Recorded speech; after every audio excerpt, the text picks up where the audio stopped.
I'm Wolf from Healing Wolf Coaching, here to walk with you through the rainforest of recovery, pointing out the snakes and reminding you to stop and sniff the beautiful jasmine blossoms on the wild jasmine. Today's topic is how to defeat chronic fatigue, or better yet, how to delete chronic fatigue. So let's take a deep breath in, breathing in energy.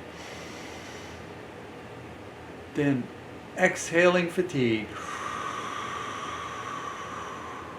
Breathing in strength. And exhaling everything that's happened before this moment. Because that's the goal we're after. Is to get our unconscious minds to understand that everything that came before no longer exists. So there's no reason to respond or react to it. There's no reason to generate anxiety or chronic pain sensations, or today's topic, chronic fatigue sensations. So I didn't have chronic fatigue as the longest sensation of my journey. The longest sensation was probably chronic pain. Although if you scroll back through my life, maybe it could have been anxiety. Not sure. Those respond in the same way as chronic fatigue. Chronic fatigue is basically your mind saying, hey, I think you need to conserve some energy here. In order to survive, I think we need to go lie down. We need to rest. We need to spend a lot of time in a dormant state. Think about a cat. Think about a dog. When they're not doing something active in terms of exercise, running, chasing balls, whatever, eating food, drinking, what do? They lie down. You might say a cat has chronic fatigue. You might say a dog has chronic fatigue. We don't know what it's like, the sensations in their body, but they pretty much lie down all the time. And I'm guessing that's just the same survival mechanism that's happening with chronic fatigue. We resist it because we live in a society that says move, be productive, do all kinds of stuff.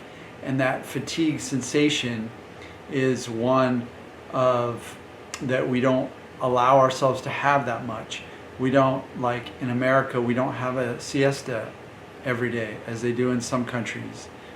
And that's a different mindset around. It'd be interesting to study those cultures and see if the people who have a siesta develop chronic fatigue, because maybe their minds are like, oh, cool, we get a nap every day, so we don't need to create chronic fatigue to try to make sure this person survives.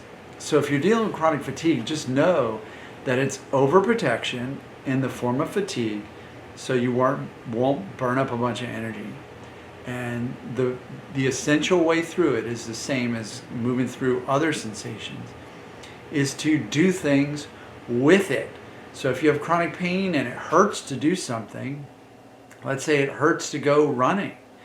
Well, one of the ways out and through is to go and run with the sensation, to allow the sensation to be there, to engage with it, to say, hey, let's go for a run. To your pain sensation, to say to it, hey, we're going to go for a run, and I know it's healthy. I know that I'm okay to do this. Like, I know I'm a broken leg and there's not a wombat chewing on my leg. So let's do this. And you go and do it. With chronic fatigue, it's even more of a powerful signal to really burn energy. In terms of chronic pain, you're running and there's pain. So the pain wants you to stop, but it's not necessarily wanting you to stop with the same kind of protection. So the fatigue sensation is more, let's conserve this energy. Let's hold on to this energy, because to survive, we're going to need this energy. What makes unconscious mind think that we're going to need that energy to survive? I would say stress. There's stress, there's fear, there's worry, there's reflection or trauma in the past that made it seem like it'd be helpful to have that extra energy. When I say energy, I mean calories, kilocalories. And so fatigue makes you not burn those calories. It makes you rest, rest, rest. Whereas with pain, it's more about, hey, get back in bed, hide away because there's danger. It's less about save those calories. And so this is really fascinating because I also work with people with weight loss.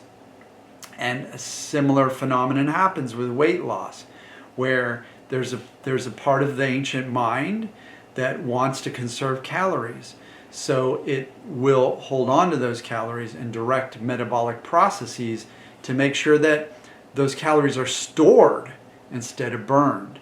And so that's a similar process. And when someone's wanting to lose weight, it's good, beneficial, and healing to give unconscious mind the same message that these calories don't need to be held on to. Survival is not an issue here.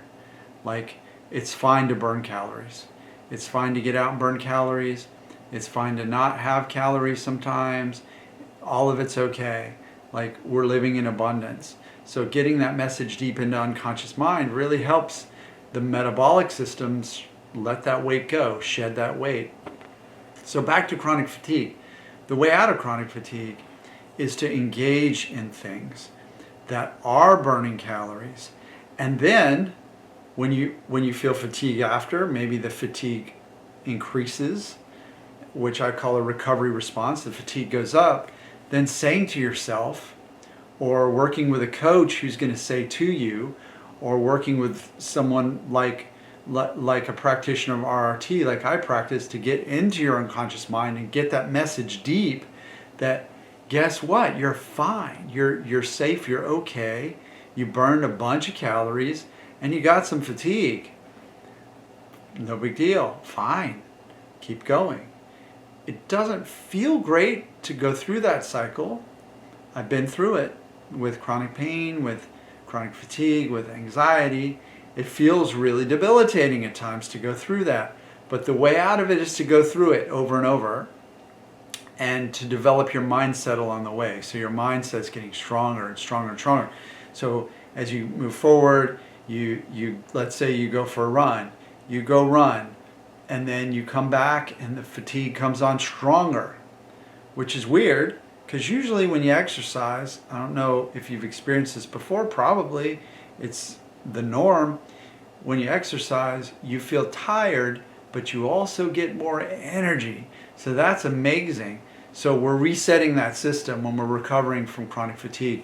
We're getting our mind to know that when we go out and do something and burn a bunch of energy, we're not only okay and safe and we've survived that experience of running or whatever it is we're doing, but it's okay to give us extra energy to keep going out and doing those things. It's fine to give us that extra boost of energy that does come with exercise.